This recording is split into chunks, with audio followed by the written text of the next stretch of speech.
Well, you hear that? Well, that's what hundreds of hotel guests faced last night. That's large hail hitting the historic West Baden Springs Hotel atrium as the severe weather was crossing southern Indiana. Some of that hail, large as baseballs.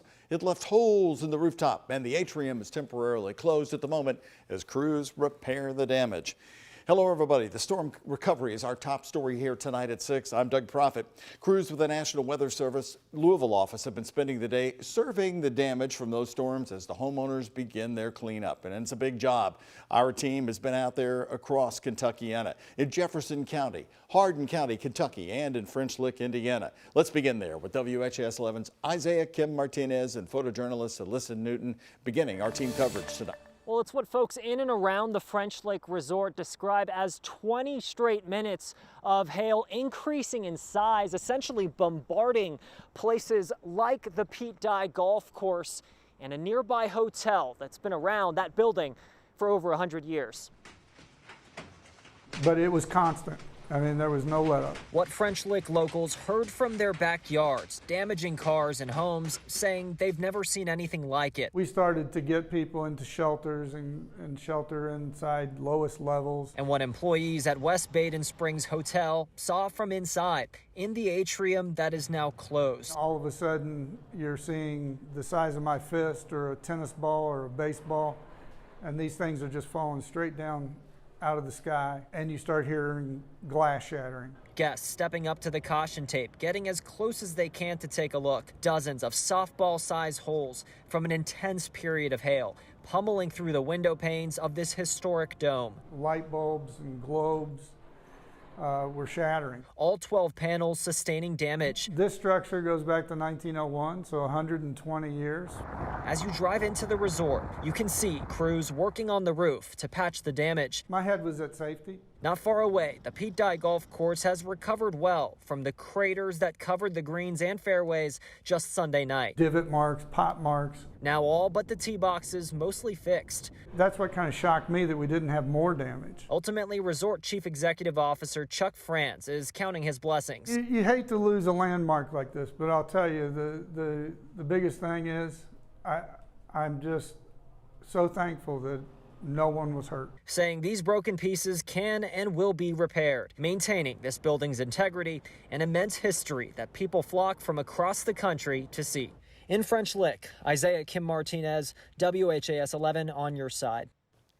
Thankfully, nobody was hurt. And on a day like this, that hail, well, it's not going to stop the golfers. The golf course says they're actually back open for business.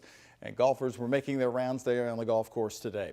As for the hotel's atrium, the management says the timeline for reopening is still unclear, but all other services are up and running there in French Lick. One of the hardest hit areas, though, in Indiana was just a couple of hours to the north of French Lick in Greenwood, Indiana. People who live there captured this video of a tornado moving through their neighborhood, causing extensive damage. Emergency management officials say no serious injuries, thankfully, were reported after that amazing scene there. And in Hardin County, Kentucky, the National Weather Service has now confirmed that an EF2 tornado hit the small community of Cecilia, Kentucky.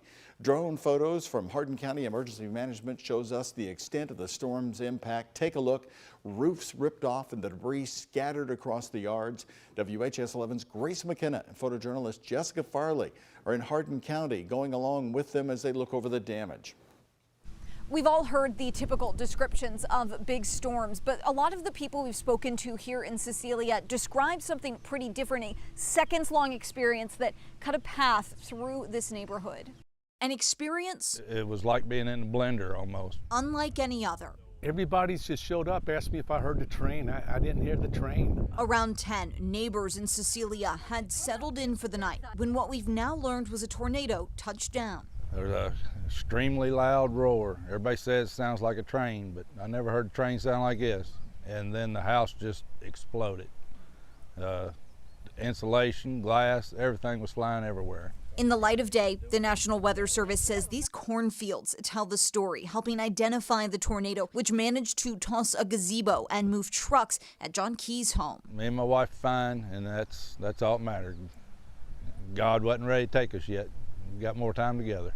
Across the small Hardin County community, this street saw much of the structural damage. Basham Lane, named for Jody Basham's family. I thought maybe it was just like a lightning had struck or something maybe, but and I walk outside and it's like, it's a little more than just lightning. The tornado ripped a corner of his roof, tore through brick while he was just on the other side. It's lucky. Good Lord was watching over us last night, so. Homes, barns, garages will be rebuilt. Decades-old trees replanted. You know, I'm just counting my blessings, you know, faith, family, and friends. Even before the NWS confirmed it, Key had a feeling he'd lived through something powerful. I always see storms on TV and the people, and I always send out a little prayer for them. That's all we can ask for now. The tornado, not what he expected, not how he expected it.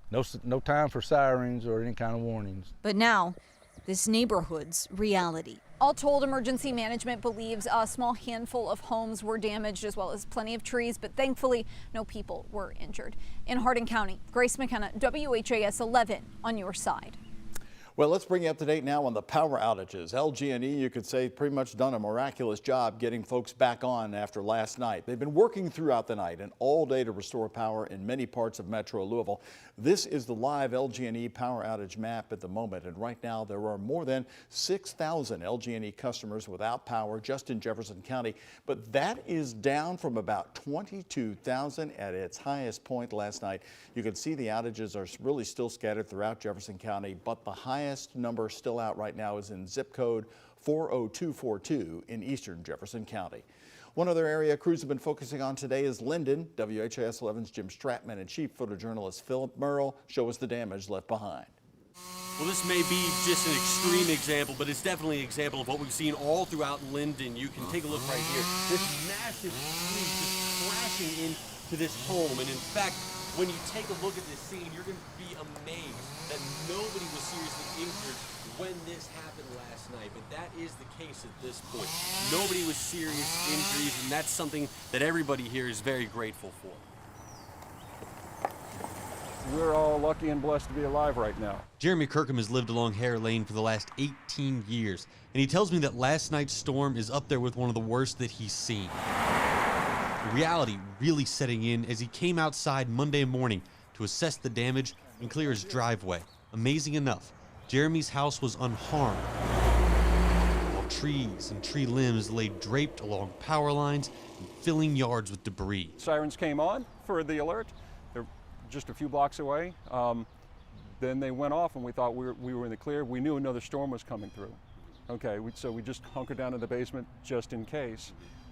And then, it's seemingly out of nowhere, the building just shook. Our whole house just shook. I went out to look, saw some tree damage out front, thought, you know, hopefully that's the end of it. And then I noticed that our neighbor's house had just been totally damaged, if not completely trashed. Kirkham told me that he tried to get in to help his neighbors, but the tree had blocked off both of the entrances. Somehow, he says those neighbors found a way out with their dog and are safe. Now, this area did lose power for a significant amount of time. Kirkham told me that he just got his power back around 8 o'clock this morning. We did see crews out here overnight working hard to try to get power restored, especially to this area. Reporting in Louisville, Jim Stratman, WHAS 11 on your side.